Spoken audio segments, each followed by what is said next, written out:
and how can I grow through them? This is an us thing. Yep. You know, it is not just a me thing. And so as they reach out and I communicate with these people, I'm growing, I'm learning. So as long as I'm still inspiring and still growing and still learning, I'm really, really happy.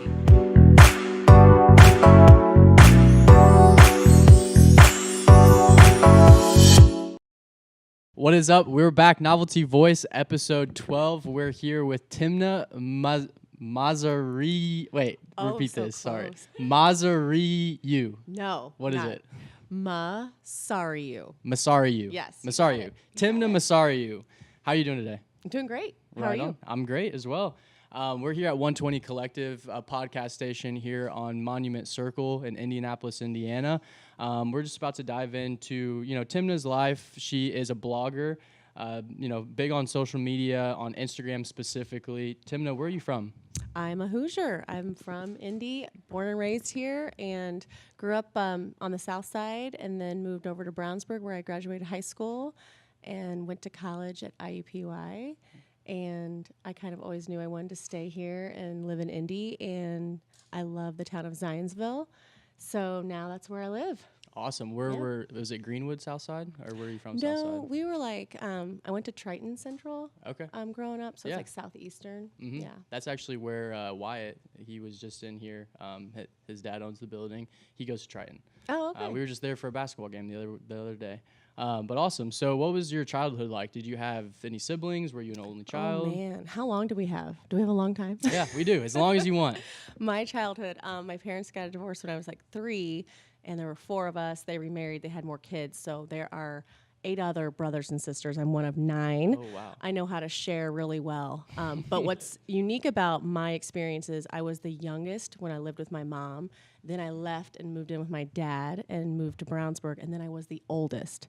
So I have literally lived both lives, the youngest and the oldest. And they come with different responsibilities, and they change you a little bit. So it was kind of awesome. What was it like? What were the biggest difference between being the oldest and the youngest? Being the youngest, you got picked on. I can relate. And everything was hand-me-down. Being the oldest, you're the first to do everything. And, my dad basically got handed a teenager, and he had little kids, so he didn't really know exactly how to parent a teenager yet. So I got a massive hall pass to do whatever I wanted on both ends, which was kind of cool. But being the oldest was harder than being the youngest. Being the youngest was easy because there's somebody looking out for you. Yeah. I had to start looking out for other people. So that was new for me. Definitely. And so when you were younger, what was your dream job? What were you wanting to be when you grew up? I always knew I was going to do marketing. Interesting. I know that Okay. wasn't like, wow, I was going to be, something like a doctor or something. I just always knew I was going to be in sales and marketing. A lot of people started off in college and they were like, oh, I don't know what I want to do. I don't know what to do. I always knew. I knew in high school. I was like, okay, I'm going to get out and I'm going to go. I did a thing in high school called DECA. Is that still around? DECA? Who did Maybe. it? Okay. It was amazing. Like, I won things. I went to competitions, and I would just be able to, like, put together marketing plans, and I just had a knack for it. So I knew from there I was going into college and I was going to get a marketing degree. So I did. And because I grew up pretty much poor, I was like, all right, I got to pay for my own college education. So I did that, and I was like, I'm going to go to IUPUI where it's more affordable. And I went to Kelley School of Business and majored in marketing, distribution management, and international business. So I did all that in like 3.5 years. Oh, wow. That's awesome. Yeah. So were you, in order to, pay for your own college, did you start a business or did you just get some side jobs here and there? No. One thing that's good is you get some grants because you don't have any money. The other thing is I worked, and so I waited tables, which is such a good job for people that want to be in an environment of like marketing and outgoingness, because you have to learn a lot of multitasking, and you have to meet people, and you have to please people within seconds of meeting them, and you make crazy cash. So I worked at this little restaurant called Elegance in Brownsburg, and I'd open up on Saturday mornings at like 6 a.m. until noon, and I just rake in the dollars, and I would pay for my college in cash the first year, which was great. And then I finally left the restaurant business after a little while, and then got into like working for retail and that kind of thing, where I'm, very passionate about fashion. We'll talk about that later. But yeah, I paid for it, but mostly myself, and then did a few loans and then paid those off. Right on. So when you when you were younger, knowing that you were always going to be into marketing, did you have a entrepreneurial type of mindset? Did you want to start any businesses? Did you do anything to make, like a side hustle when you were younger, or not really? I didn't do that. I mean, like maybe a killer lemonade stand every now and then. I don't remember, but I just knew that I could do sales, and it wasn't like, oh, I have to do it for my own company. I was like, I like to go out and promote and market and sell things. This particular gig that I'm in now didn't even exist. So there was no social media when I was growing up. Yeah. So, I mean, I went to college on floppy disks, so if that gives everybody a little bit of perspective about, like, email was new when I was in college. There was no email in high school yet. I mean. So when did you stumble upon social media, like Instagram? When did you first make your account? 6 months ago. Really? Only 6 months ago? I didn't stumble across Instagram 6 months ago. I just started Savvy Style Mom 6 months ago. Did you have an account before that, or was that the first one you started? Yeah, private account, just a, T Masariu. Okay. Or gotcha. Masariu or whatever. That's my bad. No, I'm just teasing you. And then, so I was going to ask you too, do you have any kids? I do. I have 2 kids. I mean, obviously, Savvy Style Mom. Yep. I have kids. 2 boys, 5 and 2. What is that like? Yeah. Oh, man, we're busy. And boys, so I have a girl brain, and I'm raising 2 boy brains. And they just think differently. I mean, I'm telling you. I literally went to some classes, like parental classes, where they teach you about boy brain, girl brain, because you got to know. Yeah. It's just a different thing. Like, they throw things, and it's not because they're trying to be mean or trying to be bad. They throw things because that's how boys react. They just get excited and they smack. You're like, okay. So it's always an adventure, which I love, and I absolutely love being a boy mom, and they're the joy of my life, and it's fun. Any more kids in the future? We are done, actually. We went through years of infertility and got blessed to be able to have our first son on our own, and that was like a miracle. And just having him already felt like enough to me. And then 2 years later, we miraculously were blessed again, had the second one, and we were both like, okay, so we can officially do this. Now we have to talk about what's our plan. And he was like, I think I'm good. And I was like, I am too. People are like, oh, you got to have the girl. You're so girly. You need the girl. And I'm like, I don't know. I don't want to be outnumbered. I feel like we're man to man right now. We have a good thing going. I feel like that third kid might just not make it to basketball practice or something. We'd drop him. No, I feel you. But hey, congrats, honestly, because like you said, a miracle. And so, what I wanted to kind of go back to is, you have this marketing degree at IUPUI. Then what was that first initial step after college for you? Yeah, you work with your counselors at school, man. Definitely, I think so important, and you got to get out there and in the community. And so they were a big part of helping me get connected with Vitran Express, which was my first job right out of college, and I worked in their special ops operations. They kind of created a job for me, I think. Yeah. And then we had 9/11, and the transportation industry took a huge hit, and it was, so that wasn't good. So the company downsized, and then from there I got into sales, and I started doing staffing sales for K-Force, and that's where I actually ended up meeting my husband, because he worked in the Bank One. I just called it Bank One, you guys. It used to be called Bank One. Salesforce? No, Bank One Tower. It's now the Regions Tower. Regions Tower. Yeah. Oh, okay. Gotcha. See. When I was working there, it was called the Bank One Tower, and my husband worked there too, and so that's how we met, is through that avenue. But yeah, I just kept going with sales after that, and then went into medical device sales from there, and really liked it until I decided to become a stay-at-home mom. So, that's kind of what I want to dive into more, is what was your experience in corporate America, and did you leave corporate America because you genuinely just wanted to be a stay-at-home mom, or were you tired of the corporate America life, or? You know, so I was a medical sales rep, and what's different about that particular job, if you're not familiar with it, is you work for yourself out of your home, and they ship you the product, and then you go to the doctor's offices and you promote that product. So you really kind of are like your solo gig. It almost feels entrepreneurial. So you're kind of on your own. I wasn't dealing with the day in day go to the office and like, deal with the office politics. That part I had done before, and I knew that wasn't my favorite fit. Yeah. I liked being out on the road and doing my own thing and making my own hours and scheduling my own, And so when I realized that I kind of like doing my own gig, I was like, okay, well, now that I'm doing what I'm doing, it fits, and I see how that fits with my personality. Like, I'm not a clock in from 8 to 5 at an office person. It just isn't my style. But when we got to the point of having children, we actually were going to adopt. And so going back to that whole miracle baby thing, I had told my entire family we were going to adopt. We had picked our agency. I was actually in the agency appointment, pregnant, and didn't know it. Oh, wow. Yeah. And so this agency was like, hey, if you get pregnant, we're so excited. We just want you, to tell us, because we got a list of moms behind you that can't have kids that, we need to move up the list. So I called them and told them, they're like, we actually get this all the time. And I'm like, you gotta be kidding me, because this was just like not on my radar at all.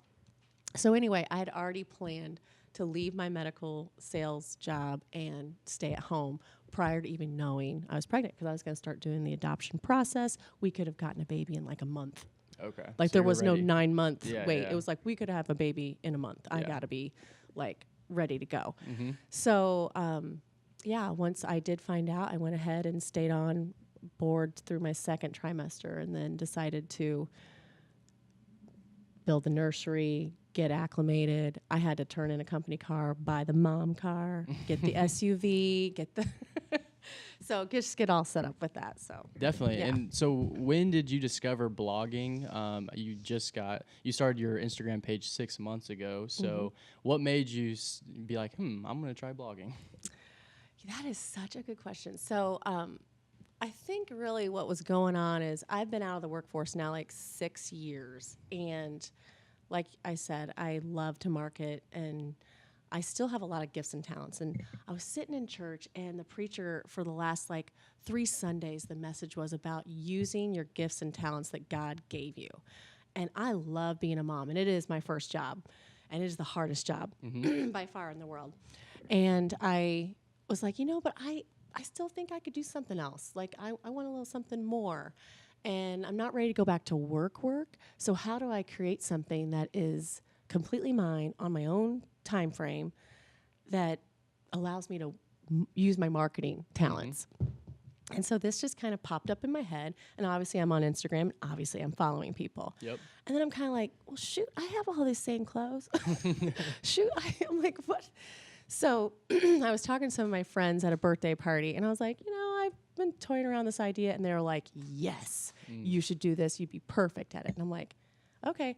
So I didn't give it too much thought, because if I would have given it like tons and tons of thought and research, I'd probably talk myself out of it. Yeah. I am a kind of person, and this is a personality trait thing. I know not everybody's like this. I just jump. Like, if I wait till I have it all figured out, it's not going to happen. Yeah. Or I will talk myself out of it. So I better just jump off the cliff, because here's the deal. If I decide I don't like it, you can always just stop. You're your own boss. Yep. So it didn't seem like there was going to come a lot of risk or challenge with it. I was wrong. There's a lot of challenge with it. Yeah. So you got to have a really good headspace to do what you do on social media. So initially, when you first started blogging, what was the hardest part for you? What was the biggest challenge that you had to overcome? Man, I'm still going through them. I don't always know what to do. I mean, it's not like there's this perfect little book that says, oh, great, here you go. Do this, do this, do this. I mean, sure, you can go to courses and classes and spend tons of money for somebody to tell you.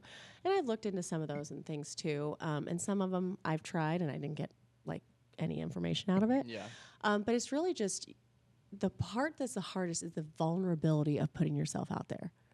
Talk on that real quick. Why is that? I mean, oh man. Well, you have to step out of your comfort zone. Yep. And anybody that does that, I mean, yeah, that vulnerability is intimidating. And you're like, okay, you hit that share button. You're like, and there it goes. It's live. So Okay. with that vulnerability for the past 6 months, putting yourself out there, have you seen yourself grow in a tremendous way? Is that where you think the growth comes from? Is that vulnerability?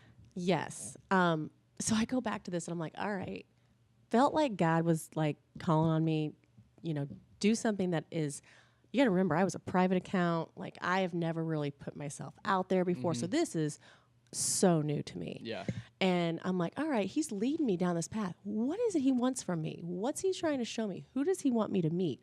All right, I'm going to go. If he leads, I'll follow. Okay. And so I'm letting him lead and I'm following and things are just happening. I mean, I really don't have like some better design other than that. I just say, okay, you got to put your work in, For sure. So you reach out, you collaborate, they reach back, people reach out to me, and I just figure out what works for my niche. And my niche is really just inspiring other women. My platform is affordable fashion. Okay. But really, people talk about like being an influencer, and I don't really love that term. I feel Same. like it has a bit of a negative connotation to it. Yep. And I feel like, other people on the flip side of it are like, I don't want you to think that I'm influencing them. Everybody makes their own choices and decisions. I'm more like a collaborator. So when I approach a brand, it's about working with them and their needs. And so what I do is I promote other women's businesses primarily and products by other women. I want to raise other people up. And in doing that, my Instagram and my style and my account, and my brand has just grown. It grows with them. And so it's really all just collaborating. That's very, very cool that you say that, because what we're based off of is creating, networking, and growing. So it's just about collaborating with other people, brands, individuals, and partnering and just helping each other grow. The fact that you said the whole influencer term, that's something that I've been thinking about a lot lately, because you do hear that more, and I think that it has been having that negative connotation to where it's almost like, I don't want to say mainstream, I don't know the correct words, but I feel like kids are trying to, if they're an influencer, they become cool, quote unquote cool. I feel like a true influencer is a leader.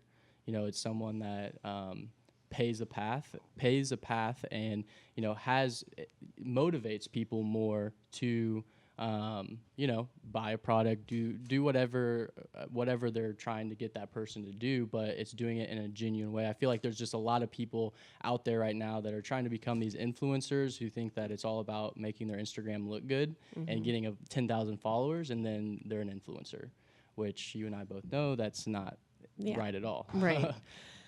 Yeah, the number under the name, that follower thing, it really doesn't have a lot to do with who you are and what you're doing on your account, because obviously, I mean, I'm not a 10,000 follower person.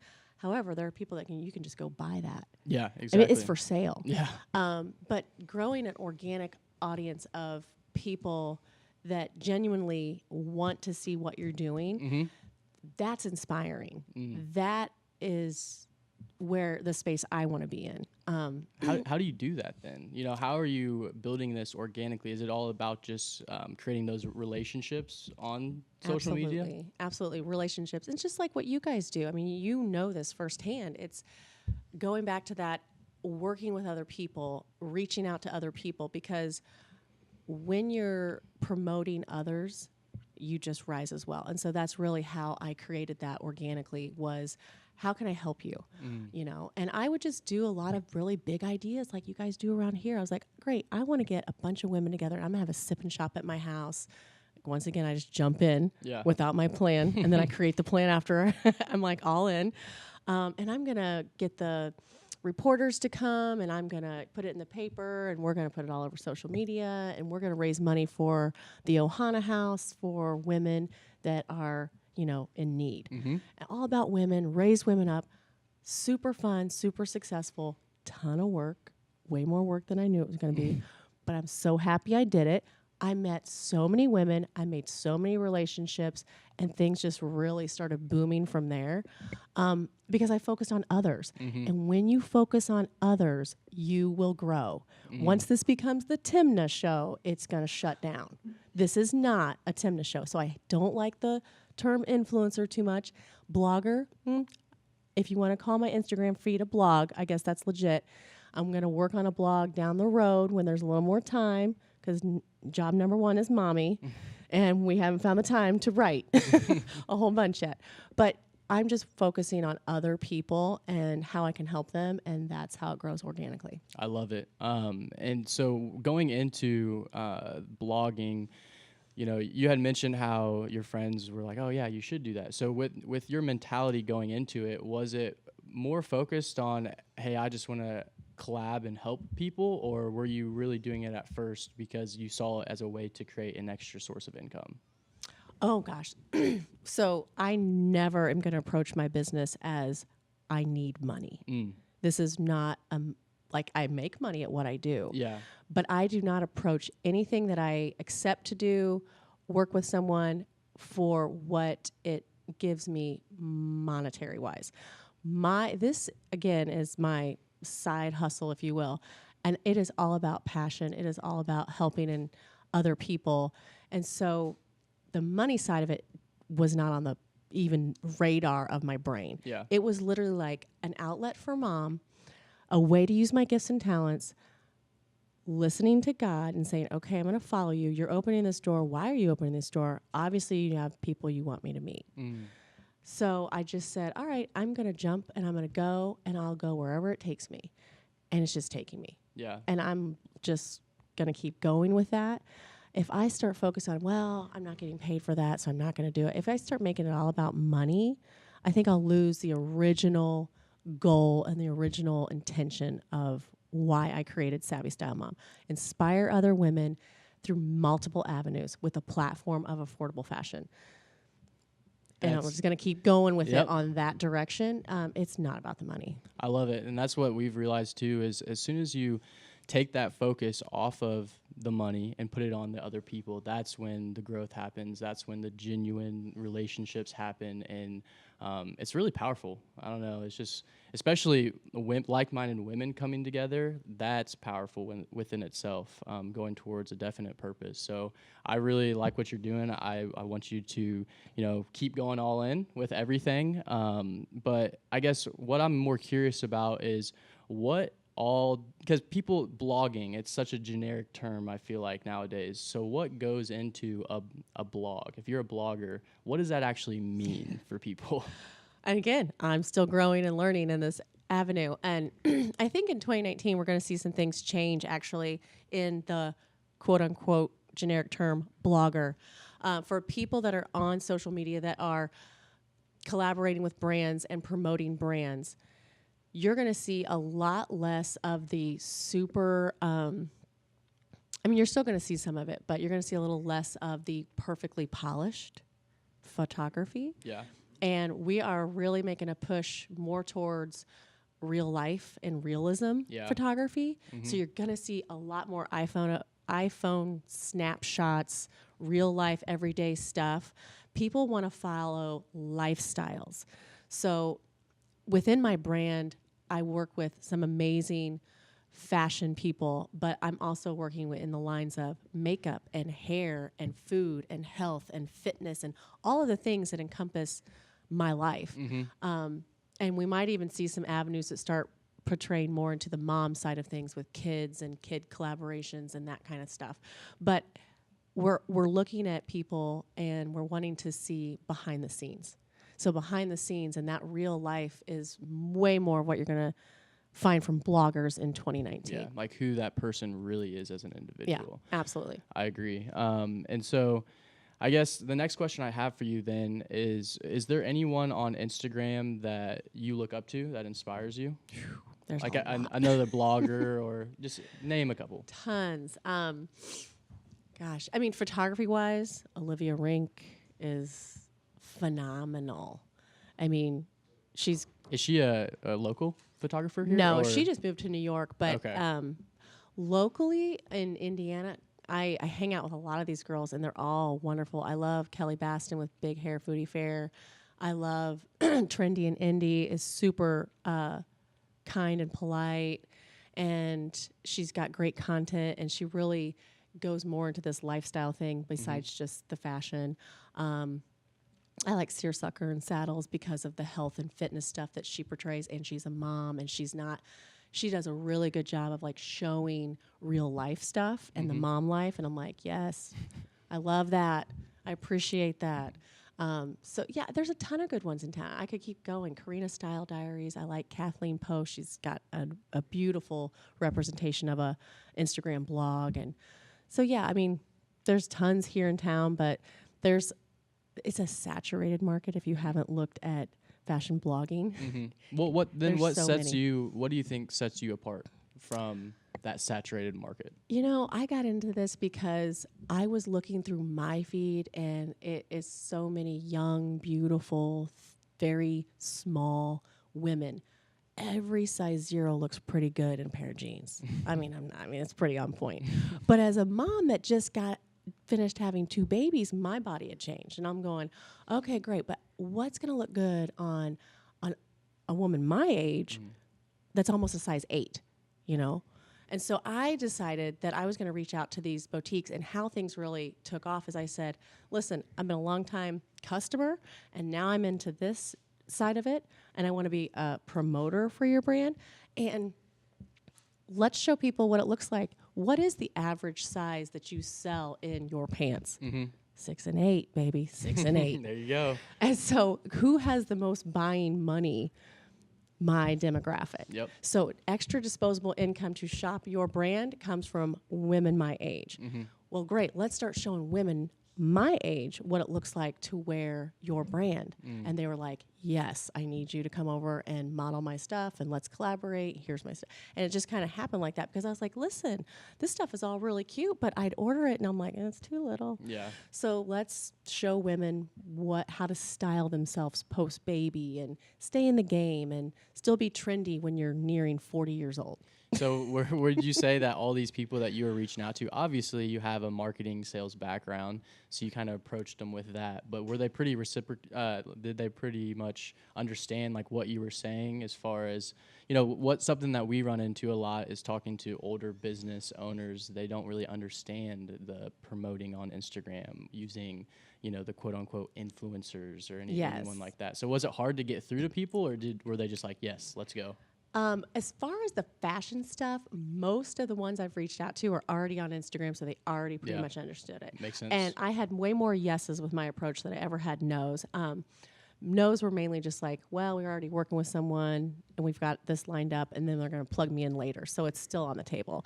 But I had one account where they literally like, I have no clue about Instagram. You're going to have to teach me. And it was kind of fun, actually, because I was like, I don't feel so like out of it. Because normally I'm the one that's feeling really old and out of it as I talk to people. But I got them up to speed, and they're loving it, and they're going to do a great job with it. And it's been really fun to teach them, show them, train them. And they're a really big brand. So, there's been a little bit of everything, I feel like. But mostly people get what I'm trying to deliver, and they see where I add value. Yeah. I haven't had to like explain too much how I add value. They can clearly see it. Yeah. Yeah. Exactly. That's awesome. And so I know you probably like working with all your brands, but is there one particular brand that you've just loved working with the most? Oh gosh, I don't know if I could just say one. Well, first of all, I will never forget the brands that, like, when I was nobody, when I like literally turned Savvy Style Mom on, and 3 weeks later I'm working with a brand. Like, I won't forget those brands because I was a nobody. I didn't have a value statement yet. I didn't even have followers yet. It was just like, who am I marketing to? So those are like, they hold a special spot in my heart because everybody has to have a first day, and they took a chance on me, and they're still with me, and we've grown together. And I'm like, oh, that's like, I love working with them for a different reason. I have a new one coming up that I could end up loving. It's a wine collaboration. There you go. So who knows? That one could be super awesome. I have a fitness collaboration that I really enjoy because that's a part of me that I I love fitness. Yeah. I have a makeup collaboration that I love makeup. I can't get enough of it. Since I was 8 years old, I have been into makeup, love getting all dolled up. It's just who I am. So that one is really fun for its own reasons because it's a little bit of an art form. Makeup is art. And so I get to create and be creative and have an art thing. But there's some fashion brands that inspire me a lot. I love working with Leslie Jane Boutique. They have just really unique style offerings here in Indiana where you see a lot of things look so similar. So that's a great boutique that I like to work with. But there's tons. I mean, there's lots of great ones. For sure. And that's what I really like about what you're doing is you're able to build a platform where you can then go collaborate and work with people that are in a business that you're actually passionate about. Makeup, fashion, wine, just different things. And so I think if someone can structure, something similar around the things that they actually enjoy, they'll have a much happier lifestyle. 100%. I mean, and it doesn't feel like work. Exactly. Yeah. The second it starts feeling like work, and trust me, I put in a lot of hours. I put a lot of 3 a.m. hours in. Most of my growth happens from midnight to 3 a.m. when I grind it out. Because everyone in the house is asleep. My brain is finally off mommy mode. My dishes are done, my laundry is done, and now I focus on Savvy Style Mom. And every small business owner, I know you know this over here, you have to work a lot of off hours just to grow your business when you're trying to juggle the rest of your life. And so, I like to work in the middle of the night and grind it out and see what happens. So you were just talking about this journal that you have sitting here, talking about grinding it out and the mindset. Can you just go explain a little bit about this journal? And I think it's, really cool how you have this, but I think it would be good for everyone to kind of hear. So it's just a kickoff to my 2019. This is the Rachel Hollis Journal, and you can follow Rachel Hollis and Dave Hollis. They're a couple, and they are kind of on the same, they're a social media inspiration. They go and they travel the country, several countries, and they do conferences about inspiring people. And it's really Rachel's the lead, and she's looking to inspire women to be the best that they can be. And so when you're doing something like what I'm doing, it can be a real lonely game. And so you're always looking for who's going to guide you and inspire you. And this is definitely one of the ladies that I follow. And so this past year, she came out with her own customized journal. And so we all did the hashtag last 90 days. And that was all about saying what you're grateful for every day, giving up something that you eat that's bad for you, drinking your weight in water. It had like 5 things that you had to do every day. Well, from that, people started wanting a journal that helped them write what they were grateful for. So she designed this. The front cover says, this is her favorite quote, "I refuse to live as half of myself because other people can't handle all of me." And I just love that. Yeah, that's deep. It is. It's like, especially when you're doing what I'm doing, it's like I could tone it down to make everybody happy, or I could show the real me, and you either or you like it or you don't, and that's okay with me. So anyway, inside the journal each day, you'll talk about what the 5 things that you're grateful for, and they have to be specific. They can't be like, I'm grateful for my, that I have food and water. It's like you really have to dive down and be like, what happened just today that made me see the gratefulness in my life. And when you live in a mindset of gratefulness, it's really hard to let the negative stuff bog you down. Fear, all that stuff. Yeah. And we talk a lot about social media. I mean, it's constantly talked about how it can have a lot of negative headspace. It creates a lot of negative headspace. It creates a lot of comparison. And so everybody's highlight reel, like, oh, this is all what's so perfect. And like I was saying before, you're going to see a big shift in some of the people that are out there as public figures, if you will, or collaborators or influencers or bloggers, start to really show much more of realistic life than this perfection life, because it's a turnoff sometimes. Just this past week at church, I go to Traders Point Christian Church, and the whole message was about killing what's killing you and stopping the comparison game. And man, we've never been more influenced by comparison than the launch of social media. I mean, there was a study done, and I can't remember which one, because they were just telling me about it. But the equivalent of scrolling through your Facebook and Instagram feed at everyone's joyful life and feet in the sand and crazy vacations and all the perfectness is equivalent to your brain thinking it's being chased by a lion. It gives you such anxiety that it can keep you in a mindset of constantly having that fight or flight thing going on. Because you're not doing those things and you're seeing it. Right. Constantly. Like they're studying this brain thing, and it's just interesting. So anyway, church was all about this whole comparison thing. He's like, maybe you should get off social media. And I'm laughing because I'm like, I can't. It's sort of my job. It's kind of my job. But it can spin this web of envy, and that's a dangerous place to be in. So in order for me to stay on and do well with what I do, my mindset has to be right. So again, it can't